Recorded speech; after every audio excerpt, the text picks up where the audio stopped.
Hello, and a really warm welcome to this explainer. I am absolutely thrilled to be guiding you through today's session. We are tackling a very specific AQA specification point today, Piaget's theory of cognitive development, specifically looking at his stages of intellectual development. Now, treat this session as direct instruction. I'm going to be teaching you the core concepts, walking you through the applications, and then we'll evaluate the theory together. So, grab your notepads, get comfortable, and let's dive right into this truly fascinating area of psychology. Just to help you organize your A-level notes, here is our quick roadmap. We're doing a knowledge bridge, then AO1 for the core explanation, AO2 for application, and finishing up with our AO3 evaluation. Right, let's kick things off with our knowledge bridge. Before we look at the new stages, we really need to activate your prior learning. Cast your mind back to our previous work on early schemas. Remember how we discussed that cognitive development is basically driven by a child's need to balance their understanding of the world? Well, those processes of assimilation, fitting new information into existing schemas, and accommodation, altering schemas when that new information just doesn't quite fit, those are the very engines of cognitive growth. It's this constant balancing act that eventually propels a child from one distinct stage of intellectual development right into the next. And that brings us perfectly into our AO1 section, the core explanation. So, Piaget proposed 4 universal, biologically driven stages of cognitive development. He mapped out 4 distinct stages: sensory motor from birth to 2 years, pre-operational from 2 to 7, concrete operational from 7 to 11, and formal operational from 11 years onwards. Now, the absolute crucial point here is that Piaget viewed these not just as a gradual, continuous gathering of facts. No, he believed these were distinct qualitative transformations. A child in the pre-operational stage doesn't just know less than a teenager, they actually think in a fundamentally different way. Let's look at that first stage, the sensory motor stage, covering birth to around 2 years old. Infants here learn purely through physical trial and error, sucking, grasping, looking around. A massive milestone here is object permanence. This is the realization that objects actually continue to exist even when they're out of sight. Piaget assessed this in his 1954 hiding tasks, and it is genuinely fascinating. If you hide a toy under a blanket, a very young infant acts like it literally ceased to exist. Between 8 and 12 months, they do start looking for it, but they make the famous A not B error. They'll search in the original hiding place even if they literally watched you move it to a new one. It's wild. Next up is the pre-operational stage, from 2 to 7 years. Children are now using words and symbols to represent the world, which is exactly why pretend play just explodes at this age. But they are held back by some pretty strict cognitive limitations. First is egocentrism.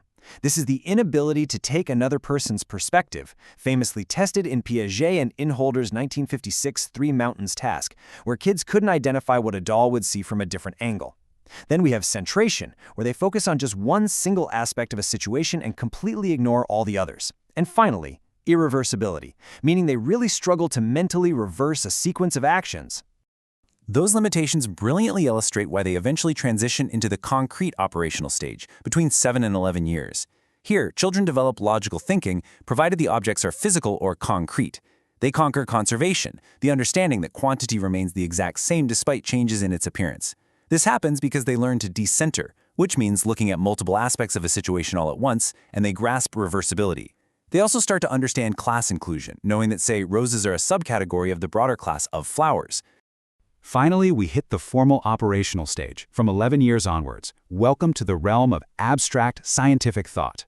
Adolescents develop hypothetico-deductive reasoning. They can generate hypotheses and systematically test variables. Piaget and Inhelder demonstrated this back in 1958 with the pendulum problem. While younger kids haphazardly change weights and string lengths just to see what makes a pendulum swing faster, adolescents systematically isolate one variable at a time.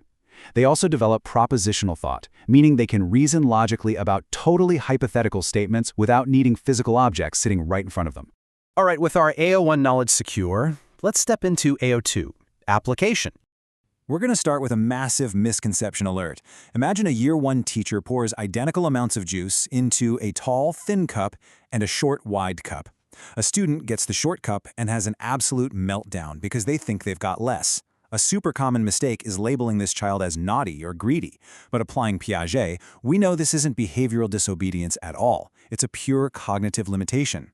The child is in the pre-operational stage. Their thinking is totally dominated by centration. They only see the height of the juice and ignore the width. A good teacher knows they just cannot conserve volume yet. Okay, let's weave in an essential synoptic link to another part of your AQA specification, Kohlberg's stages of moral development. Now, Kohlberg explicitly built his theory right on top of Piaget's cognitive scaffolding. Think about it. A child cannot progress to Kohlberg's autonomous moral reasoning, where they understand complex intentions and fairness, if their brain is still stuck in Piaget's egocentrism. The shift to logical, decentered thinking in Piaget's concrete operational stage is exactly what unlocks the ability to make mature, well-rounded moral judgments. The two just go hand in hand. Let's apply this directly to your exam skills. If you get a research methods AO2 question asking you to design a study based on the formal operational stage, watch how I break this down step by step. Your goal here is to test hypothetico-deductive reasoning. The method is a controlled observation, just like the pendulum problem. Step 1. You must clearly operationalize your variables. Give the participant different lengths of string and different weights. Step 2. Observe and record whether the participant changes both variables randomly, or if they systematically isolate variables, like testing one string length with all the different weights. That systematic approach is exactly what proves formal operational thought. Fantastic work so far. Now let's move into our AO3 evaluation. To get those top A-level marks, we really need to critically evaluate Piaget's methodology. Looking at the balance of strengths and limitations, well, Piaget's influence is undeniable. His theory completely revolutionized education. Literally, every time you see maths manipulatives in a primary school, that is Piaget's concrete operational stage in action. However, his methods faced some pretty severe criticism. His tasks placed incredibly high demands on language and memory, effectively underestimating what children could actually do. For instance, Bork in 1975 used familiar characters instead of mountains, and McGargle and Donaldson in 1974 used a naughty teddy in conservation tasks. Because, let's be honest, a mischievous teddy bear ruining the experiment makes a whole lot more sense to a 5-year-old than an adult just randomly moving counters around. When the tasks were made child-friendly and intuitive, children demonstrated decentration and conservation at much younger ages than Piaget ever claimed. And this leads us directly into our issues and debates link. Piaget took a very strong stance on biological maturation. He believed these stages unraveled universally, kind of like a biological clock ticking away. But cross-cultural evidence sharply contradicts this. Research actually shows that reaching the formal operational stage isn't some universal biological guarantee. It depends heavily on environmental and cultural influences, particularly formal scientific education. If a culture doesn't happen to prioritize abstract science, individuals often just don't demonstrate hypothetico-deductive reasoning, and that really challenges Piaget's rigid biological view. Before we wrap up, I want to offer a high-level stretch and challenge prompt for you to reflect on. We know Piaget focuses on the cognitive side of development, while Selman looks at social perspective taking. I want you to think deeply about this synoptic question. How does the cognitive transition away from Piaget's egocentrism actively enable the empathy required in Selman's social perspective taking? I'm not going to give you the answer right now, but I want you to pause this explainer later and jot down your thoughts on how cognitive decentration drives social empathy. All right, let's do a very quick knowledge check. 3 short questions to test your immediate recall. Number 1, which stage features the A not B error? Number 2, what did McGargle and Donaldson in 1974 find regarding conservation? And number 3, how does Piaget's cognitive theory link to Kohlberg's moral theory? Take a second to lock in your answers. Okay, let's see how you did. For 1, it's the sensory motor stage. For 2, they found that when tasks actually made sense, like using that naughty teddy, children conserved at much younger ages. And for 3, Piaget's cognitive development provides the logical scaffolding necessary for Kohlberg's higher moral reasoning.